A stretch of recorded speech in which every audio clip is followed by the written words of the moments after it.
Hi കൂട്ടുകാരെ, പുതിയൊരു വീഡിയോയിലേക്ക് എല്ലാവർക്കും സ്വാഗതം. അങ്ങനെ രഞ്ജിത്ത് വേദയുടെ ഫ്രണ്ടിനോട് അങ്ങനെയൊക്കെ പറഞ്ഞപ്പോൾ വേദയ്ക്ക് പറയാൻ വാക്കുകളില്ല. വീട്ടിൽ വന്ന് അക്കാര്യത്തെക്കുറിച്ച് പത്മയോടും അതുപോലെ യതീന്ദ്രനോടൊക്കെ സംസാരിച്ചു കൊണ്ടിരിക്കുകയാണ് കേട്ടോ. ഈ സമയം ഞാൻ ഇപ്പോൾ പറഞ്ഞില്ലേ, എൻ്റെ ആങ്ങളയുടെ മകൻ ഒട്ടും മോശമാവില്ലെന്ന്. എന്നാൽ നിങ്ങളും നിങ്ങളുടെ മകനും എന്തൊക്കെ സംശയങ്ങളാണ് അവനിൽ ഉന്നയിച്ചതെന്ന് ഓർമ്മയുണ്ടോ? അതൊക്കെ മറന്നോ എന്നൊക്കെ ഇങ്ങനെ ചോദിക്കുമ്പോൾ ഉടൻ തന്നെ യതീന്ദ്രൻ പറയാണ്, ഒരാൾ അങ്ങനെ സംസാരിച്ചു എന്ന് കരുതി അവൻ നല്ലവനാണെന്ന് അതിൽ നിന്നും മനസ്സിലാക്കാൻ നിനക്ക് പറ്റുമോ എന്ന് ചോദിക്കുമ്പോൾ, അല്ലെങ്കിൽ നിങ്ങളും നിങ്ങളുടെ മകനും അങ്ങനെ തന്നെയാണ്. അപ്പോഴേക്കും വേദയോട് ഇന്ദ്രജ, വാടി നമുക്കിവിടെ നിൽക്കേണ്ട. അങ്ങനെ പത്മയും കൂടി പോവുകയാണ് കേട്ടോ. പിന്നീട് രാത്രിയിലെ ഒരു സീനാണ് കാണിക്കുന്നത്. രാത്രി ഇങ്ങനെ നന്ദിനി എല്ലാം പടി കഴിഞ്ഞു കിടന്നുറങ്ങാൻ പോകുന്ന സമയത്ത് അറിഞ്ഞും കൊണ്ട് തന്നെ അടുത്ത പണി കൊടുക്കാൻ ഇവിടെ ഹരിത നിൽക്കുകയാണ് കേട്ടോ. അങ്ങനെ ഹരിതയാണെങ്കിലോ എന്ന് പറഞ്ഞിട്ട് കൈകൊണ്ട് ഇങ്ങനെ വിളിക്കുകയാണ് നന്ദിനിയെ. ആ സമയം നന്ദിനി പെട്ടെന്ന് ഞെട്ടിപ്പോവാണ്. ഡി നീ ഇങ്ങോട്ട് വന്നടി എന്ന് പറയാണ്. ആ സമയം എന്താ വേണ്ട മാഡം? അതെ, നീ എൻ്റെ കൂടെ ഇന്ന് കിടക്കണം. എനിക്ക് റൂമിൽ ഒറ്റയ്ക്ക് കിടക്കുന്നത് പേടിയാണ്. അത് പിന്നെ സൂര്യ സാർ, അതൊന്നും എനിക്കറിയത്തില്ല. ഈ വീട്ടിൽ എനിക്ക് ഒറ്റയ്ക്ക് കിടക്കുമ്പോൾ ഒരു പേടി, ഒരു ഭയം. അതുകൊണ്ട് നീ എൻ്റെ കൂടെ കിടക്കണം. മാത്രമല്ല എൻ്റെ കൈകാലുകൾ വല്ലാതെ വലിക്കുന്നു, എനിക്ക് വലിയ വേദന വരുന്നു. അതൊന്ന് തിരുമ്മി തരികയും വേണം. ശരി മാഡം എന്ന് പറഞ്ഞിട്ട് റൂമിലോട്ട് അങ്ങ് പോവുകയാണ് കേട്ടോ. ഇതേ സമയം ഹരിതയാണെങ്കിൽ കട്ടിലിൽ കയറി ഇരിക്കുകയാണ്. അങ്ങനെ ഹരിത, ഇതാ എൻ്റെ കാല്, ഈ കാല് തിരുമ്മിത്താ. അപ്പോൾ നന്ദിനിയാണെങ്കിൽ അതുപോലെ പേടിച്ച് വിറച്ചാണ് ചെയ്യുന്നത്. അങ്ങനെ നന്ദിനി അത് ചെയ്തു കൊടുക്കണം കേട്ടോ. ആ സമയം ഹരിത, നീ എന്തോന്ന് അടി കാണിക്കുന്നത്? എൻ്റെ കാല് വല്ലാതെ വേദനിക്കുന്നു. നിനക്കെന്താ ഭ്രാന്താണോ ഇങ്ങനെയൊക്കെ ചെയ്യാൻ? കാരണം എന്തെന്ന് വെച്ചാൽ നിൻ്റെ നാട്ടിലെ എരുമമാടുകളെ ഇങ്ങനെയൊക്കെ തിരുമ്മി കൊടുക്കുന്നുണ്ടാവും. അതുപോലെ എല്ലടി എൻ്റെ കാല് തിരുമ്പേണ്ടത്, ഒന്ന് സോഫ്റ്റിൽ തിരുമ്പ്. അത് കേൾക്കുന്ന നന്ദിനി, വേദനിച്ചോ? വേദനിച്ചു, സോഫ്റ്റിൽ തിരുമ്പടി. അപ്പോഴേക്കും നന്ദിനി പതിയെ തിരുമ്പി കൊടുക്കുകയാണ് കേട്ടോ. അങ്ങനെ കാല് പതിയെ ഇങ്ങനെ മസാജ് ചെയ്ത് കൊടുക്കുമ്പോൾ, ഇപ്പോൾ കുഴപ്പമില്ലല്ലോ. ഇല്ല, കുഴപ്പമില്ല എന്ന് ഹരിത പറയുകയാണ്. അങ്ങനെ ഹരിത പറയാണ്, അല്ല നീ ഇനി നീ കിടന്നോ, കുഴപ്പമൊന്നുമില്ല, ഇനി നീ കിടന്നോ എന്ന് പറയാൻ കേട്ടോ. മതി, അത്ര മതി. അപ്പോൾ മാഡത്തിൻ്റെ വേദന മാറിയോ? മാറി. അപ്പോഴേക്കും നന്ദിനി അവിടെ നിന്നും എണീറ്റ് പോകുമ്പോൾ ഉടൻ തന്നെ ഹരിത ചോദിക്കുക, നീ എങ്ങോട്ടാണ് പോകുന്നത്? ഞാൻ പറഞ്ഞില്ലേ നിന്നോട് എൻ്റെ കൂടെ കിടക്കണമെന്ന്? മാഡം, ഞാൻ ബെഡ്ഷീറ്റ് എടുക്കാൻ വേണ്ടി അലമാറയിലോട്ട് പോയതാണ്. അങ്ങനെ അലമാറയിൽ നിന്ന് ആ ബെഡ്ഷീറ്റ് എടുത്ത് താഴെ വിരിക്കുകയാണ്. ആ സമയം, അല്ല നീ താഴെ കിടക്കുകയാണോ? അതെ, താഴെയാണ് മാഡം ഞാൻ കിടക്കുന്നത്. താഴെ കിടന്നാലാണ് എനിക്ക് അതിൻ്റേതായ ഒരു സുഖം കിട്ടത്തുള്ളൂ. അതിരാവിലെ എണീക്കാനും ഒക്കെ താഴെ കിടക്കുമ്പോഴാണ് അതിൻ്റെ ആ ഒരു സുഖം ഉണ്ടാവത്തുള്ളൂ. അതുകൊണ്ടാണ് ഞാൻ താഴെ കിടക്കുന്നത്. നീ താഴെയാണോ എന്നും കിടക്കാറ്? അതെ.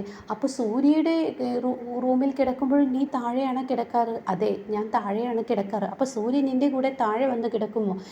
സൂര്യ സാറ് ബെഡിൽ. അപ്പോൾ നിങ്ങൾ തമ്മിൽ ഭാര്യ ഭർത്താക്കന്മാരല്ലേ? അങ്ങനെ ഒരാൾ താഴെയും ഒരാൾ മേലെയും കിടന്നാൽ ഈ ടച്ച് അങ്ങനെയുള്ള പരിപാടിയൊക്കെ, തൊട്ടുകൂടൽ അങ്ങനെയൊന്നുമില്ലേ? അയ്യോ മാഡം, എനിക്കും സൂര്യ സാർക്കിടയിലും അങ്ങനെ ഒരു സംഭവമേ ഉണ്ടായിട്ടില്ല. സത്യം പറഞ്ഞാൽ എൻ്റെ കല്യാണം എങ്ങനെയാണ് കഴിഞ്ഞതെന്ന് മാഡം പറഞ്ഞു തന്നിട്ടുണ്ടാവുമല്ലോ. ആൻറ്റി എന്നോട് എല്ലാം പറഞ്ഞു. അപ്പോൾ പെട്ടെന്ന് അപ്രതീക്ഷിതമായി എൻ്റെ കഴുത്തിൽ താലി കെട്ടിയതാണ്. സത്യം പറയാ ഒരു സിനിമ കാണുന്നത് പോലെയാണ് എൻ്റെ ജീവിതം ഉണ്ടായത്. അങ്ങനെയാണ് താലി കെട്ടിയത്. അപ്പോൾ അതുകൊണ്ടാണല്ലേ സൂര്യ നിന്നെ തൊടാത്തതും അതുപോലെ തന്നെ നിൻ്റെ കൂടെ കിടക്കാത്തതും ഭാര്യ ഭർത്താവായി ജീവിക്കാത്തതും ഒക്കെ അല്ലേ എന്ന് പറയുമ്പോൾ നന്ദിനി ഒന്നും മിണ്ടില്ല കേട്ടോ. അങ്ങനെ നന്ദിനി താഴെ കിടന്നുറങ്ങുകയാണ്. എന്നാൽ ഇതെല്ലാം കണ്ട് വേദയും ഇന്ദ്രജയും വളരെ സന്തോഷത്തോടു കൂടി തൻ്റെ മമ്മിയുടെ അടുത്തോട്ട് ചെല്ലുകയാണ് കേട്ടോ. മമ്മി ഒരു കാര്യം പറയാനുണ്ട്.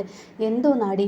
അതെ മമ്മി, ഒരു സന്തോഷ വാർത്ത. അതിലും വലിയ അർജൻറ്റുള്ള കാര്യമാണ് ഞാനിപ്പോൾ ചെയ്തുകൊണ്ടിരിക്കുന്നത്. കമ്പനി കാര്യത്തിൽ വലിയ ശ്രദ്ധ ഇപ്പോൾ കൊടുക്കാൻ കഴിയുന്നില്ല എൻ്റെ മമ്മി. അതൊക്കെ അവിടെ നിൽക്ക്. കമ്പനിയൊക്കെ വലിയൊരു കാര്യമാണ് ഇന്നിവിടെ ഉണ്ടായിരിക്കുന്നത്. ഹരിത വീണ്ടും നന്ദിനിക്കിട്ട് പണിയൽ തുടങ്ങി. എന്തോ നാടി നീ പറയുന്നത്? അതെ, ഹരിതയുടെ കാല് തിരുമ്പണമെന്നും പറഞ്ഞ് ഹരിതയ്ക്ക് കിടക്കണമെന്നും പറഞ്ഞ് നന്ദിനിയെ ഉണ്ടല്ലോ ഹരിതയുടെ റൂമിലോട്ട് കൊണ്ടുപോയി. അപ്പോൾ സൂര്യ ഇല്ലേ? സൂര്യ വഴക്കുണ്ടാക്കില്ലേ? സൂര്യ ഇവിടെ ഇല്ല. എടി അങ്ങനെ ആവണടി പെൺപിള്ളേർ കണ്ടില്ലടി ഹരിത അവളെ വരച്ച വരയിൽ നിർത്തുന്നു. ആ മമ്മി എന്തായാലും ഇന്ന് ഹരിത അവളെ ആ റൂമിലിട്ട് പൂട്ടും. അപ്പോൾ ആ സമയം ഇവിടെ പത്മ പറയണേ, നിങ്ങളെ കൊണ്ടൊന്നും അതിന് കഴിയുന്നില്ലല്ലോ, നിങ്ങളൊക്കെ എന്തോന്ന് സ്വഭാവമുള്ളവരാണ്, നിങ്ങളെപ്പോലെ ഒരു പെണ്ണ് തന്നെയല്ലേടി ഈ നിൽക്കുന്ന ഹരിത. അപ്പോഴേക്കും ഉടൻ തന്നെ പറയുകയാണ്, മമ്മി ഞങ്ങൾ പെണ്ണ് തന്നെയാണ്, പക്ഷെ സൂര്യയെ ഞങ്ങൾക്ക് പേടിയാണ്. സൂര്യ കൈവെക്കുമെന്ന് പറഞ്ഞാൽ കൈവെക്കും, അവൻ ഞങ്ങളെ അടിക്കുകയും ചെയ്യും. അപ്പോഴേക്കും പത്മ പറയാണ്, അതിനീ പറയുന്നത് ശരിയാണ്, സൂര്യ കൈവെക്കുമെന്ന് പറഞ്ഞാൽ കൈവെക്കും, അവൻ അടിക്കുകയും ചെയ്യും. എന്നാൽ ഞാനൊരു കാര്യം പറയട്ടെ, എൻ്റെ ആങ്ങളയുടെ മകൾ എന്ന് പറയുന്നത് അവൾ എൻ്റെ ചോരയാണ്, എൻ്റെ രക്തത്തിളപ്പാണ് അവൾ കാണിക്കുന്നത്. ആരെയും പേടിക്കാതെ അടി കിട്ടിയാലും വിഷയമില്ലാതെ പറയേണ്ട സമയത്ത് തന്നെ മുഖത്തടിച്ച് പറയുന്നു. എന്നാൽ ഈ നിൽക്കുന്ന സൂര്യക്ക് പോലും അതിനൊരു മറുപടി നൽകാൻ കഴിയുന്നില്ല. സൂര്യ പോലും ആകെ ഭയന്ന് പോവുകയാണ്. സൂര്യക്ക് പോലും അവളുടെ മുന്നിൽ മുട്ടുകുത്തുകയാണ് എന്നൊക്കെ പറയുകയാണ് കേട്ടോ. എന്നാൽ ഈ സമയം സൂര്യ അർദ്ധരാത്രി കയറി വരികയാണ്. ആ സമയം രാജു അവിടെ കിടന്നുറങ്ങുന്നുണ്ടാവും. നല്ല കൂർക്കം വലിയൊക്കെയാണ്. അങ്ങനെ സൂര്യ അകത്തോട്ട് ചെല്ലുമ്പോൾ നന്ദിനിയെ കാണുന്നില്ല. അയ്യോ, നന്ദിനി എവിടെ പോയി? അപ്പോഴേക്കും നന്ദിനി നന്ദിനി എന്ന് പറഞ്ഞ് സൂര്യ വിളിക്കുകയാണ്. അവിടെ എങ്ങും നന്ദിനിയെ കാണുന്നില്ല. രാജുവിൻ്റെ അരികിൽ വന്നിട്ട്, ഏയ് രാജു, നന്ദിനി എവിടെ? നന്ദിനിയെ പണിയൊക്കെ കഴിഞ്ഞ് മുകളിലോട്ട് പോയല്ലോ, അവിടെ ഇല്ലല്ലോ നന്ദിനി. നീ എന്താടാ ഇവിടെ കിടന്ന് കാട്ടുന്നത്? നന്ദിനി എവിടെ പോയി എന്ന് നീ നോക്കുന്നില്ലേ? അപ്പോഴേക്കും നന്ദിനി എവിടെ ഒന്നും കണ്ടില്ല, ഞാൻ റൂമിലോട്ട് പോകുന്നത് കണ്ടതാണ്. അപ്പോൾ ഉടൻ തന്നെ മര്യാദക്ക് നന്ദിനിയെ നോക്ക്. അയ്യോ ഈശ്വര, എന്തിനാ ആ പാവം കൊച്ചിനെ ഇങ്ങനെയിട്ട് ഉപദ്രവിക്കുന്നു എന്ന് രാജു പറയുന്നുണ്ട്. ഈ സമയം നന്ദിനിയെ തിരക്കി തൻ്റെ ഡാഡിയുടെ കതക് ചെന്ന് തട്ടുകയാണ് സൂര്യ. അങ്ങനെ കതക് തട്ടുമ്പോൾ ഉടൻ തന്നെ ആരാ, എന്താ വേണ്ടത്? മനുഷ്യനെ ഉറങ്ങാനും സമ്മതിക്കില്ലേ എന്ന് പറഞ്ഞ് പത്മ കതക് തുറക്കുകയാണ്. എന്താടാ നിനക്ക് വേണ്ടത്? അർദ്ധരാത്രിയാണ്, ഈ സമയമാണോ നീ എൻ്റെ കതക് വന്ന് തട്ടുന്നത്? എൻ്റെ ഡാഡി എവിടെ? അപ്പോഴേക്കും എണീറ്റ് വരികയാണ് കേട്ടോ യതീന്ദ്രൻ. എന്താ മോനെ, എന്താ നിൻ്റെ പ്രശ്നം? എന്തിനാ നീ അർദ്ധരാത്രിയിൽ വന്ന് കതക് തട്ടുന്നത്? ഡാഡി, നന്ദിനിയെ കാണുന്നില്ലെന്നോ? അതെ ഡാഡി, നന്ദിനിയെ കാണുന്നില്ല. നന്ദിനി എങ്ങോട്ട് പോയി എന്താണെന്നൊന്നും അറിയത്തില്ല. അപ്പോഴേക്കും ഉടൻ തന്നെ യതീന്ദ്രൻ പറയണം, അവിടെ എങ്ങാനും ഉണ്ടാവും നന്ദിനി, എവിടോട്ട് പോകാൻ? ഇല്ല ഡാഡി, നന്ദിനിയെ കാണുന്നില്ല. നന്ദിനിയെ മനഃപൂർവ്വം ആരോ ഇവിടെ നിന്ന് ഒഴിവാക്കിയിരിക്കുകയാണ്. അപ്പോഴേക്കും പത്മ പറയണം, നന്ദിനി എങ്ങോട്ടും പോയിട്ടില്ല, ഹരിതയുടെ റൂമിൽ കിടക്കാൻ പോയിരിക്കുകയാണ്. ഹരിതയ്ക്ക് നന്ദിനിയെ ഒപ്പം കിടത്തണമെന്ന് പറഞ്ഞു. അവൾക്ക് പേടിയാത്ര, ഒറ്റയ്ക്ക് കിടക്കാനും കമ്പനിക്ക് ഒരാൾ വേണമെന്നും പറഞ്ഞു. അതിന് നിങ്ങൾ രണ്ടെണ്ണത്തിനെ വളർത്തുന്നുണ്ടല്ലോ, അവരെ വിളിച്ചൂടെ? അതല്ലെങ്കിൽ അവളുടെ ഡാഡിയും മമ്മിയില്ലേ, അവരുടെ കൂടെ കിടന്നൂടെ? എന്തിനാ എൻ്റെ ഭാര്യയെ വിളിക്കുന്നത്? അവൾക്കുള്ളത് ഞാൻ കൊടുത്തോളാം എന്ന് പറഞ്ഞിട്ട് ഹരിതയുടെ റൂമിൻ്റെ കതകങ്ങ് തട്ടുകയാണ്. ഹരിതയെ തട്ടിയതിന് മുകളിലൂടെ തട്ടുമ്പോൾ നന്ദിനി എന്ന് പറയുമ്പോൾ നന്ദിനി പേടിയോടുകൂടി കതക് തുറക്കുകയാണ്. എന്താ സൂര്യ സാർ, എന്തിനാ വിളിച്ചത്? നീ ഇവിടെയാണോ കിടക്കുന്നത്? നിനക്ക് കിടക്കാൻ എന്താ ഈ വീട്ടിൽ സ്ഥലമില്ലേ? നിൻ്റെ കിടക്കുന്ന സ്ഥലം ഇതാണോ? അപ്പോഴേക്കും ഹരിത എണീറ്റ് വരികയാണ്. എന്തിനാ സൂര്യ നീ ബഹളം ഉണ്ടാക്കുന്നത്? എടി, നിനക്ക് കിടക്കാൻ ആരെങ്കിലും ആവശ്യമുണ്ടെങ്കിൽ നിൻ്റെ മമ്മിയെ വിളിക്കുക, ഡാഡിയെ വിളിക്കുക, അതല്ലെങ്കിൽ ഇവിടെ രണ്ടെണ്ണമുണ്ട്. എന്താ സൂര്യ ഇങ്ങനെയൊക്കെ പറയുന്നത്? ഞാൻ നിൻ്റെ വീട്ടിലെ ഗസ്റ്റ് അല്ലേ? ആ ഗസ്റ്റ് ആവുന്ന എനിക്ക് പേടി തോന്നി. അപ്പോൾ എൻ്റെ കൂടെ ഗസ്റ്റിനെ സ്വീകരിക്കുന്നത് നിങ്ങളുടെ ഉത്തരവാദിത്തമല്ലേ? ഗസ്റ്റിനെ സ്വീകരിക്കുന്നത് എൻ്റെ ഭാര്യയുടെ ഉത്തരവാദിത്തമല്ല, അത് ഈ വീട്ടിലുള്ള വേറെ ആളുകളുടെ ഉത്തരവാദിത്തമാണ്. ഗസ്റ്റിൻ്റെ ഭാഗത്ത് നിന്നാൽ മതി, ഗോസ്റ്റായി നിൽക്കണ്ട എന്ന് പറയുമ്പോൾ ഉടൻ തന്നെ ഹരിത പറയുകയാണ്, അതെ ഞാനൊരു കാര്യം പറയട്ടെ, നീ ഒരു കാര്യവും പറയണ്ടടി. എൻ്റെ ഭാര്യയെ നീ ഇവിടെ നിർത്തണ്ട, എൻ്റെ ഭാര്യയെ നിൻ്റെ കൂടെ കിടത്തുകയും വേണ്ട, അതുകൊണ്ട് വാ നന്ദിനി എന്ന് പറഞ്ഞ് നന്ദിനിയുടെ കൈ പിടിച്ച് പോകുമ്പോഴേക്കും ഈ പറയുന്ന പത്മയും യതീന്ദ്രനും ഇന്ദ്രജയും വേദയും വിജയും അതുപോലെ തന്നെ ഈ പറയുന്ന രഞ്ജിത്തും എല്ലാവരും എണീറ്റ് വന്നു. ഹരിതയുടെ അച്ഛനും അമ്മയൊക്കെ വന്നു കേട്ടോ. അപ്പോഴേക്കും ഹരിത പറയാണ്, ഒന്നവിടെ നിന്ന സൂര്യ, നീ നിൻ്റെ ഭാര്യയെ ഏത് തരത്തിലാണ് കാണുന്നത് എന്ന് മനസ്സിലായി. ഞങ്ങളെല്ലാം കാണുന്ന അതേ തരത്തിൽ തന്നെയാണ് ണല്ലോ നീ നിൻ്റെ ഭാര്യയെ കാണുന്നത്.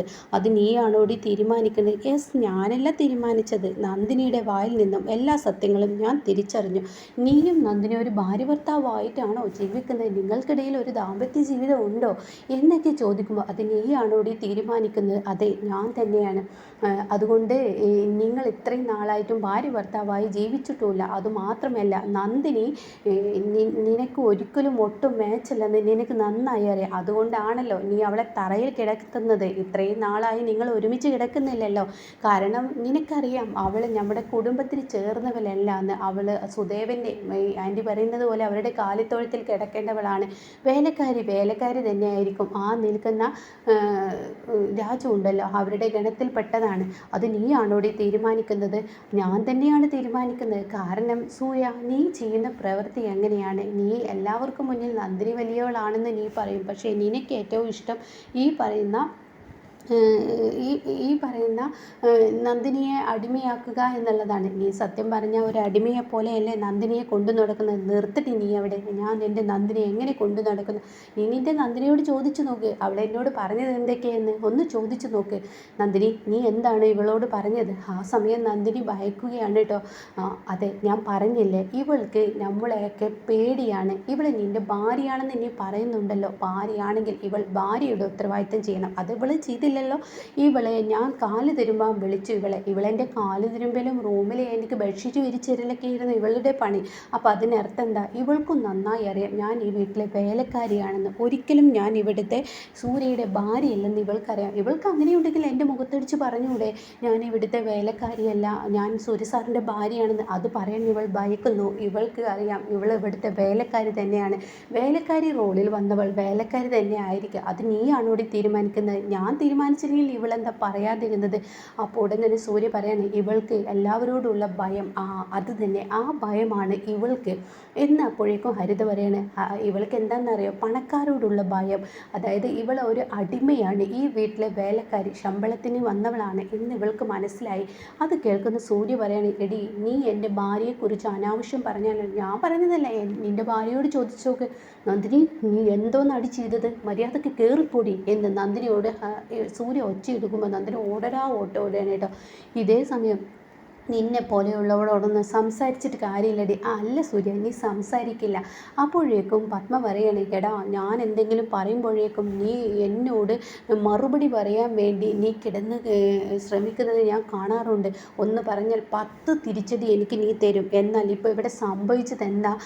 നീ ഹരിത ചോദിക്കുന്ന ചോദ്യത്തിന് നിനക്ക് ഉത്തരം പറയാൻ കഴിയുന്നില്ലല്ലോ. അപ്പോൾ അത് നീ മനസ്സിലാക്കി. എത്രയായാലും ഞാൻ നിൻ്റെ പെറ്റമ്മയാടാ. പെറ്റമ്മ നിനക്ക് നല്ലൊരു ബന്ധം കൊണ്ടുവരാനാണ് ശ്രമിക്കുക. നീ ഒരു വേലക്കാരി, ഒരു അടിമയെ കല്യാണം കഴിച്ചാൽ അവളുടെ ചോര അത് കാണിച്ചു കൊണ്ടിരിക്കും. അവൾ അതങ്ങനെ തന്നെയാണ് കാണിക്കുക. അപ്പോഴേക്കും സൂര്യക്ക് അങ്ങ് കലിപ്പളകുകയാണ്. നിങ്ങളൊക്കെ വിചാരിച്ചു ഞാൻ നിങ്ങളോട് മറുപടി പറയാൻ എനിക്ക് കഴിയില്ലെന്നല്ലേ? എന്നാൽ എനിക്ക് മറുപടി പറയാൻ കഴിയും. അത് കേൾക്കുന്ന വിജയ് പറയും, തുടങ്ങി, ഇനി ഇവളുടെ കഷ്ടകാലമായിരിക്കും എന്നിങ്ങനെ ഇന്ദ്രജിയോട് പറയാണ് ഹരിതയെക്കുറിച്ച്. എന്നിട്ട് ഹരിതയോട് ചോദിക്കുകയാണ്, എടി നീ എവിടെയാണ് താമസിക്കുന്നത്? ഞാൻ UAE, ഞാൻ അമേരിക്കയിലാണ്, അമേരിക്കൻ സിറ്റിസൺ എന്നങ്ങ് പറയുമ്പോൾ, നീ എന്തിനു വേണ്ടിയാടി അമേരിക്കയിലോട്ട് പോയത്? പണത്തിന് വേണ്ടിയല്ലേ? അപ്പോൾ അവിടുത്തെ ഒരു അടിമയല്ലടി നീ? അത് കേൾക്കുന്നതിനോടുകൂടി ഹരിത ഉത്തരം മുട്ടുകയാണ് കേട്ടോ. അപ്പോഴേക്കും ഉടൻ തന്നെ, എടാ നീ എന്താണ് അവളോട് ചോദിക്കുന്നത്? ഞാൻ പറയട്ടെ, എനിക്ക് മറുപടി പറയാൻ അറിയാം. എൻ്റെ അമ്മ എന്ന് പറയുന്നവരെ എനിക്കറിയാം. ഞാൻ ചോദിക്കട്ടെ, എൻ്റെ ഭാര്യ എൻ്റെ അടിമയാണോ എന്നുള്ളത് നിങ്ങളല്ല തീരുമാനിക്കുന്നത്. എൻ്റെ ഭാര്യയ്ക്ക് നിങ്ങളൊക്കെ ഭയമാണ്. അത് നിങ്ങൾ പറഞ്ഞത് സത്യമാണ്.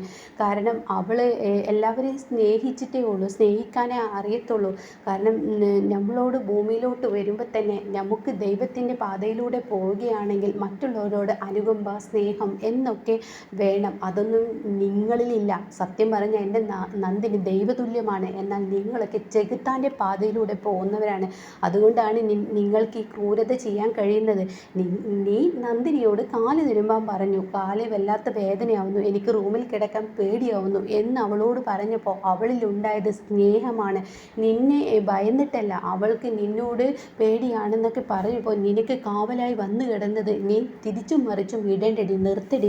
അപ്പോഴേക്കും ഹരിതക്ക് ഉത്തരം മുട്ടി പോവുകയാണ് കേട്ടോ. ഇതേ സമയം ഹരിതയുടെ അച്ഛൻ പറയുന്നുണ്ട്, ഹരിത നിർത്ത്. ഇല്ല ഡാഡി, നിർത്താൻ പറ്റത്തില്ല. സൂര്യ രാജുവിൻ്റെ അന്തസ്സിലോട്ട് പോയിക്കൊണ്ടിരിക്കുകയാണ്. അത് മാറ്റിയെടുക്കണമല്ലോ. അതുകൊണ്ടാണ് ഞാൻ ഇങ്ങനെയൊക്കെ പറയുന്നത്. ആരാടി രാജുവിൻ്റെ അന്തസ്സിലോട്ട് പോകുന്നത്? എടി നീ പറയുന്ന ഈ പണം, ആ പണം എന്ന് പറയുന്നത് വരും പോവും ഒക്കെ ചെയ്യുന്ന ഒരു സംഭവമാണ്. എന്നാൽ നീ ഒരു കാര്യം ചിന്തിക്കണം. ഈ പണം വരും പോവുകയും ചെയ്യുമ്പോൾ നീ ചിന്തിക്കാത്തൊരു കാര്യമുണ്ട്. ഈ നന്ദിനിക്ക് മനുഷ്യ സ്വഭാവമുണ്ട്, നിനക്കതില്ല. നിനക്കും മറ്റുള്ളവർക്കും ചെകുത്താൻ്റെ പാതയിലൂടെ പോകുന്നവരാണ്. നീ പറയുന്ന ഈ പണവും അന്തസ്സും ഈ പറയുന്ന എല്ലാ കാര്യങ്ങളും എൻ്റെ നന്ദിനിയിലുണ്ടാവും. നന്ദിനി എല്ലാവരും നന്ദിനിയെ ബഹുമാനിക്കുന്ന ആ ഉയരങ്ങളിലോട്ട് നന്ദിനിയെ ഞാൻ എത്തിക്കും. അതിനി അധിക സമയമൊന്നുമില്ല. ഒരുപാട് സമയത്തിന് അതിനു വേണ്ടി ബുദ്ധിമുട്ടുകയും വേണ്ട. എൻ്റെ നന്ദിനി ആ ഉയരങ്ങളിലോട്ട് എത്തുന്നത് കണ്ട് നിങ്ങൾ പോലും അവളുടെ കാൽക്കീഴിൽ വന്ന് അടിമയാവുന്ന ഒരു ദിവസം വന്നെത്തും. അതിനി അധിക സമയമൊന്നുമില്ല കേട്ടോ എന്ന് പറഞ്ഞ് സൂര്യ ഹരിതയ്ക്ക് കൊടുക്കേണ്ടത് കൊടുക്കത്ത് അവിടെ നിന്ന് പോവുകയാണ് കേട്ടോ.